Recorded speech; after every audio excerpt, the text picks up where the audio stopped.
이 사진은 이재명 대표가 그렇게 테러를 당하고 응급 이송될 때의 사진입니다. 빨리 회복하시기를 간절히 기도합니다. 이재명 대표를 테러한 살인하려 했던 아산에 사는 67살 김모의 신상 공개 여부가 오늘 결정된다고 하네요. 지금까지 밝혀진 사실만 보더라도 흉기를 구매해서 찌르기 좋게 개조했고 게다가 목을 찔렀기 때문에 이거는 살인의 고의가 있었다고 봐야 되겠죠. 이거를 부인할 사람이 아무도 없을 겁니다. 신상 정보 공개 요건들이 모두 충족이 된다는 얘기입니다. 그렇기 때문에 아마 그 이름이 다 드러날 겁니다. 근데 그 이름 모르는 사람 있나요? 그 얼굴 모르는 사람 있나요? 다 아실 거예요. 이 이야기는 중형이 선고될 것이고 장기간 복역하게 될 것이라는 그런 의미이기도 합니다. 예.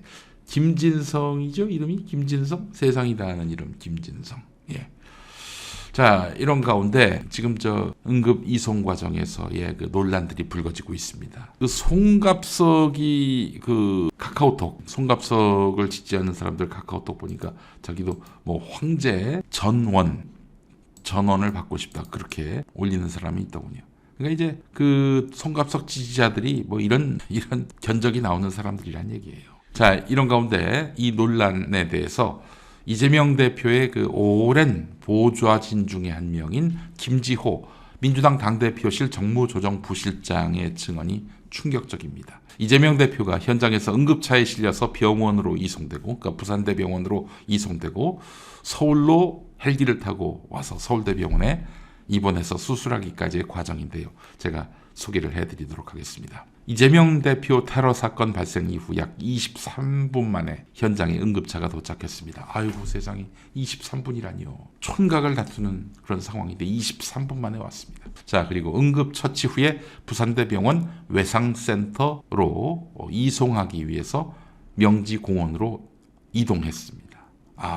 자, 응급 차량에 탑승한 이후 응급 조치에 매진하는 응급 구급대원에게 신원불상의 전화가 지속적으로 걸려왔다고 합니다. 지금 응급 조치에 매진해야 하는데 자꾸 전화가 와요. 응급 구급대원에게. 어떤 전화인가 봤더니 환자의 상태를 묻는 그런 전화였다는 거예요. 야, 그게 중요하냐 지금? 그래서 그때 동행했던 당직자가 환자의 개인정보를 외부에 발설하지 말아줄 것, 응급 구조에 집중해 줄 것을 요청했다고 합니다. 그러니까 지금이 어떤 상태인지 외부에 알리지 말고 응급 구조에나 열심히 해달라 이렇게 요청을 한 거예요. 하지만 계속해서 환자 상태를 묻는 전화가 반복해서 걸려왔습니다. 자, 부산대 외상센터로 이동했고요. 그래서 응급조치가 이루어졌는데 부산대병원 옥상 헬기 착륙장, 여기서 정보과 경찰관이 휴대전화로 허락 없이 환자의 사진 그리고 영상을 촬영하는 일이 발생했습니다. 그래서 당직자가 당신 누구야? 하면서 명함과 신분증을 요구했는데 이 정보과 경찰관이 불응합니다. 이름만 밝혀요. 그래서 당직자가 허락 없이 영상 사진 찍은 거 이거 유포하면은 강력하게 대응하겠다고 경고했습니다. 자, 부산대 외상센터에 도착해서 응급처치한 후 CT 촬영을 실시했고 각계 의료 전문가가 동시에 모여서 환자의 상태를 확인했고 응급처치도 신속하게 잘 진행됐습니다. 병원 측에서는 환자 상태를 당대표 비서실장인 천준호 의원과 동행한 당직자에게 잘 설명해 주었습니다.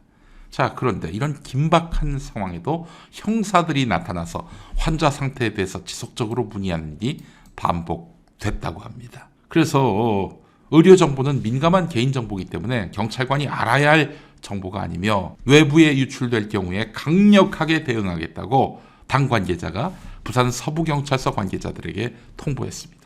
이놈들 봐라. 왜 이걸 자꾸 하려고 그러지? 부산대병원에서 신속한 대처를 하는 바람에 지혈은 이루어졌지만 목 부분에 경정맥 손상으로 출혈이 크게 발생해서 수술이 필요했고 그래서 의료진과 보좌진 사이에 협의 과정이 있었다고 합니다.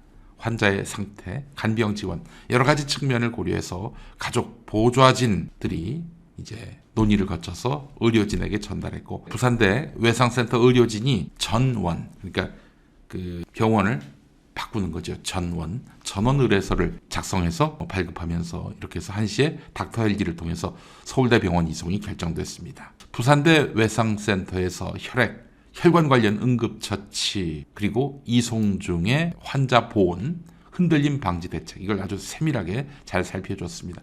아이고 그래요. 그 헬기 이송이 만만치 않은 건데 헬기 이송 중에도 전문의가 환자의 바이탈 사인을 실시간으로 체크했고 그리고 보온을 위한 히터와 담요 2개 제공, 소음 방지를 위한 귀마개 제공 이런 세심한 배려를 했습니다. 특히 닥터 헬기 기장이 헬기 운항 상황과 중간 급유, 비행 경로에 대해서도 상세히 설명해 줬습니다. 헬기로 부산에서 서울 가는 거 이게 간단치 않은 일이라는 생각은 들었습니다만 그랬군요. 그래서 헬기가 노들섬에 도착했죠. 서울대병원에서 응급 의료 구급차, 응급 처치 전문의, 다수의 응급대원들이 나와서 환자를 이송했습니다. 이 과정에서 교통경찰들은 교통통제를 해줘서 빨리 도착할 수 있었어요.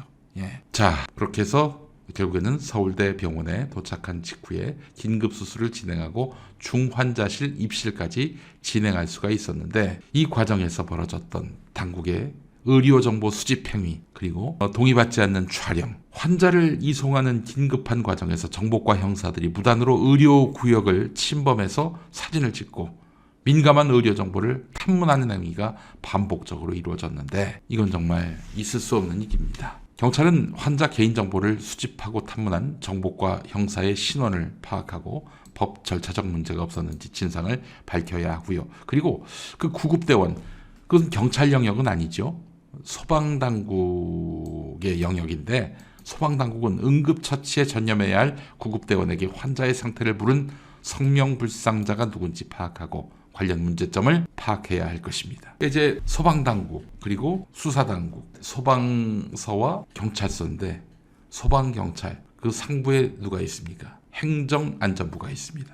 행정안전부 누굽니까? 159분이 돌아가도 책임 추궁을 당하지 않는 이상민이가 그 장관 아니에요? 이상민은 윤석열과 굉장히 가깝고 술 친구고 윤석열이가 굉장히 궁금했겠죠. 야 상민아 어떻게 된 거야? 빨리 좀 알아봐. 그렇게 연락했고 상민이가 소방당국, 수사당국에게 계속 푸시해가지고 알아봐라. 그런 건 아니었을까요? 제가 저걸 단정하는 건 아닙니다. 그냥 정황을 포착한 것으로 전해진 겁니다. 예, 그렇게. 그렇잖아요. 소방당국, 경찰당국이 이렇게 지금 환자가 촌각을 다투고 있는 상황인데 응급처치에 전념해야 하는데 자꾸 전화해가지고 상태가 어떤데? 왜 물어봐요 도대체? 이놈들 말이야 진짜 인간 아닙니다 진짜. 이런 상황이 있었다고 합니다. 계속해서 연락해가지고 지금 상태가 어떠냐? 응급차에서도 그리고 병원에서도. 예, 정말 우리 인간이 됩시다. 아무리 이재명이 싫고 범죄자라고 의심되고 그리고 죽여 없애고 싶어도 정치적으로 그래도 우리 사람은 일단 살려놓고 봐야 되는 거 아닙니까? 응급 이송 중에 이런 일이 있었다는 걸 처음 알았네요. 어처구니가 없습니다. 예.